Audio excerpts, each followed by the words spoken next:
1876 super El Niño வந்துச்சு. ஆமாம், அப்போது பயங்கரமான ஒரு தாது வருஷ பஞ்சம் நம்ம ரெக்கார்ட் பண்ணிப்போம், ஹிஸ்ட்ரியில் வந்து ரெக்கார்ட் பண்ணிப்போம்.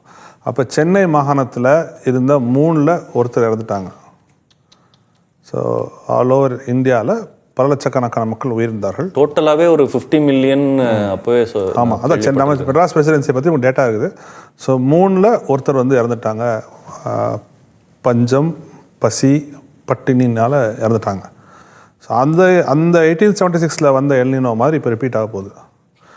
அப்போ வந்துட்டு அந்த அளவுக்கு டேமேஜஸ் வந்துட்டு ரெஜிஸ்டர் ஆயிருக்கு. இப்போ அதே மாதிரி வந்துட்டு பஞ்சம், பட்னி அந்த மாதிரி வரத்துக்கு ஏதாச்சும் இருக்கா? அந்த மாதிரி வராது. ஏன்னா நம்மளுடைய உணவு உற்பத்தி வந்து நல்லா டெக்னாலஜிக்கலி நம்ம நல்லா பண்ணி கிட்டத்தட்ட 600 லட்சம் metric ton of wheat and rice நம்ம வந்து வச்சுருக்கோம். ஸோ யாரும் வந்து பஞ்சம், பசி, பட்டினியில் வந்து சாக மாட்டாங்க. ஆனால் ஃப்ளாஷ் ஃப்ளட்ஸ் வரும், ட்ரவுட் வரும், கடுமையான வெயில், வெப்ப அலைகள் வரும். நான் இன்னொன்று சேர்த்து சொல்கிறேன்.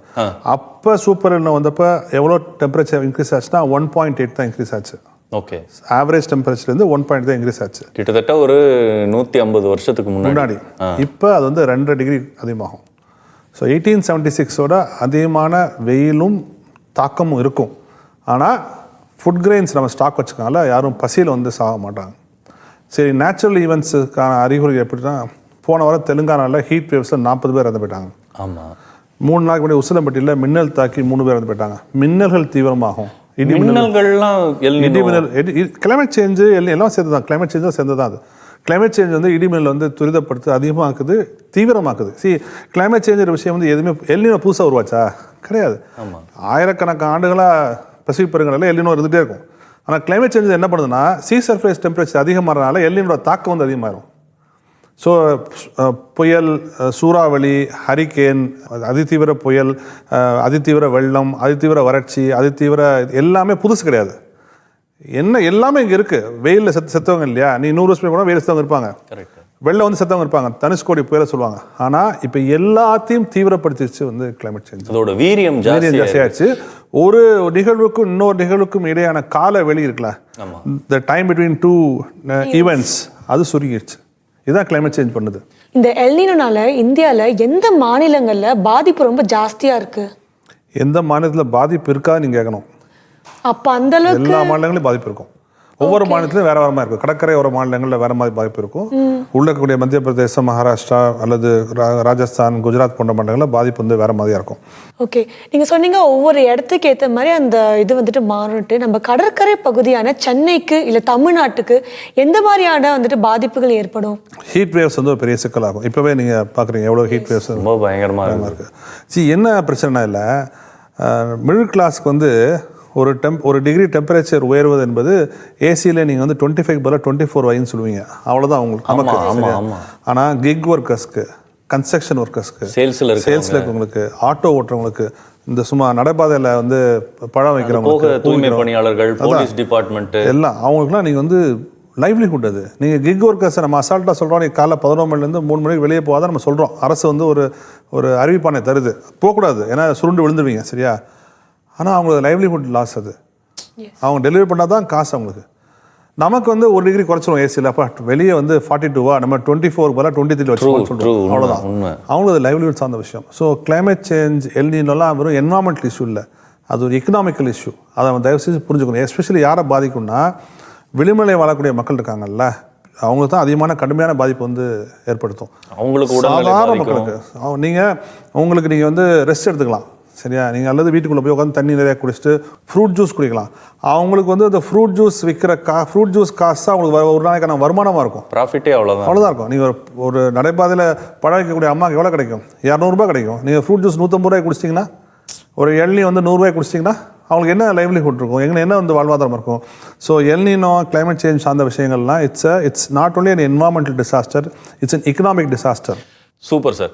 நேர்களே, இன்னைக்கு நம்ம நிகழ்ச்சியில் பூ உலகின் நண்பர்கள் திரு சுந்தர்ராஜன் அவர்கள் வந்திருக்கிறாரு. சூப்பர் எல்னினோ பற்றி நிறைய விஷயங்கள் பேசிட்டு இருக்கிறோம். தொடர்ந்து பேசலாம். இந்த காலகட்டத்தில் மக்களுக்கு எல்னினோ பற்றின அவேர்னஸ் இருக்கா இல்லையா? அதாவது ஒரு 7-8 ஆண்டுகளுக்கு முன்பாக இருந்ததோட இப்போ இருக்குன்னு சொல்லணும். உங்களை மாதிரி ஊடகங்கள் ஒரு முக்கியமான ஒரு காரணம். அட்லீஸ்ட் ஏதோ ஒரு வார்த்தை அவங்க வந்து கேட்குறாங்க, எல்னினோன்னு கேட்குறாங்க. சில பேர் தேடி போய் படிக்கிறாங்க, சில பேர் வீடியோஸ் வந்து பார்க்குறாங்க. எங்களுக்கு நிறைய எங்களுடைய சோஷியல் மீடியா பேஜஸில் வந்து நிறைய கேள்விகள் கேட்குறாங்க. நீங்கள் இப்படி சொன்னீங்களே, இதோட ஒப்பீட்டு என்ன இருக்குது, இப்படி சொன்னீங்களே, அதோட டேட்டா எங்கே இருக்குது அப்படி சொல்லி கேட்குறாங்க. இப்போ நான் வந்து ஜஸ்ட் லைக் தட் ஒரு வார்த்தையை சொல்லிட்டு போயிட முடியாது. அதுக்கான கேள்வி வந்து எங்களுக்கு வந்து எங்கள் சோஷியல் மீடியா பேஜில் வந்து வந்துடும்.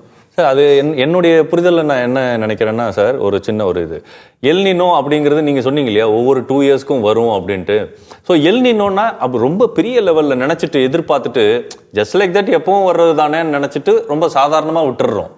ஆனால் இந்த சூப்பர் எல் நினோ அப்படிங்கிற ஒரு விஷயமே இப்போ தான் நீங்கள் சொல்லி தான் அதனால தான் நான் ரொம்ப ஸ்பெசிஃபிக்காக சூப்பர் எல்லினோ நான் சொல்கிறேன். வெறும் எல்லினோன்னு சொல்லாமல் ஏன் சூப்பர் எல்லினோன்னு சொல்கிறேன்னா டிஃபரன்ஸ் இருக்குது. 2023-24 வந்த எல்லினோ வேறு, 2026 வரக்கூடிய எல்லினோங்கிறது வேறு, 2015 வந்த சூப்பர் எல்லினோ வேறு, 2026 வரக்கூடிய சூப்பர் எல்லினோ வேறு. அதனால தான் சூப்பர் எல்லினோ இன்ஃபேக்ட் நான் சில இடங்களில் சூப்பர் சார்ஜ் எல்லினோ சொல்லியிருக்கேன். நீங்கள் டிஃபரன்ஷியேட் பண்ணி தான் வந்து காமிக்கணும். வேறு இல்லாட்டி 2023 வந்துச்சுலாப்பான்னு சொல்லிட்டு வந்து போயிடுவாங்க. சார் ஆனால் இதெல்லாம் ஜென்சி கிட்ஸ் எப்படி எடுத்துக்கிறாங்க இப்போ இந்த ஜென்ரேஷன், அடுத்த ஜென்ரேஷன்? ஏன்னா இதுக்கு முன்னாடி ஜென்ரேஷன் பல பேருக்கு இது புரியவே இல்லை. பட் இப்போ தான் அவங்களே புரிஞ்சுக்க ஆரம்பிச்சிருக்கிறாங்க. பட் இப்போ ஜென்சி கிட்ஸ் அடுத்த ஜென்ரேஷன்லாம் ஜென்சி கிட்ஸ்ட்ட வந்து ஒரு என்வாரன்மெண்ட் பற்றின ஒரு புரிதல், பயம் கலந்த ஒரு புரிதல் இருக்குது.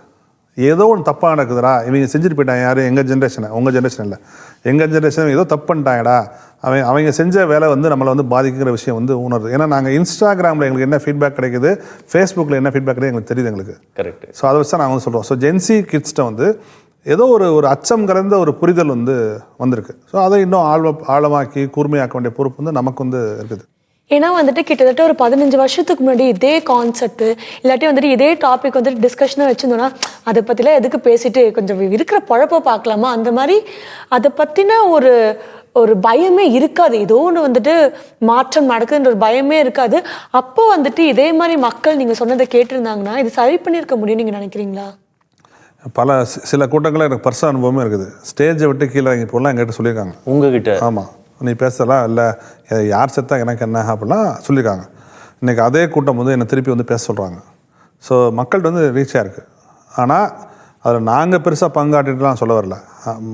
டெய்லி அவங்க பார்க்குறாங்க மீன் ரேடியேஷன் டெம்பரேச்சர் என்ன, யூடிசிஏன்னு ஒரு கான்செப்ட் நாங்கள் சொல்லுவோம், யூனிவர்சல் தெர்மல் கம்ஃபர்ட் இண்டெக்ஸ்னு. இனிமேல் நீங்கள் டெம்பரேச்சர்லாம் வந்து டிகிரி செல்சியஸில் சொல்லக்கூடாது நாங்கள் சொல்கிறோம். அப்புறம் நீங்கள் பெட் பல்ப் டெம்பரேச்சரோ யூடிசிஏ பேராமீட்டர்ஸாக சொல்லணும். நீங்கள் டெம்பரேச்சர் வந்து நீங்கள் இப்போ 42ன்னு சொல்லுவாங்க, உங்கள் மொபைல் எடுத்து பாருங்கள், ஃபீல்ட் சைஸ் எவ்வளோ இருக்கும்? 55, 56 இருக்கும். ஓகே. அது என்னன்னா மீன் ரேடியேஷன் டெம்பரேச்சர், ஹியூமிடிட்டி எல்லாம் சேர்ந்து சொல்கிறது தான் அந்த யூடிசிஏ கான்செப்ட்.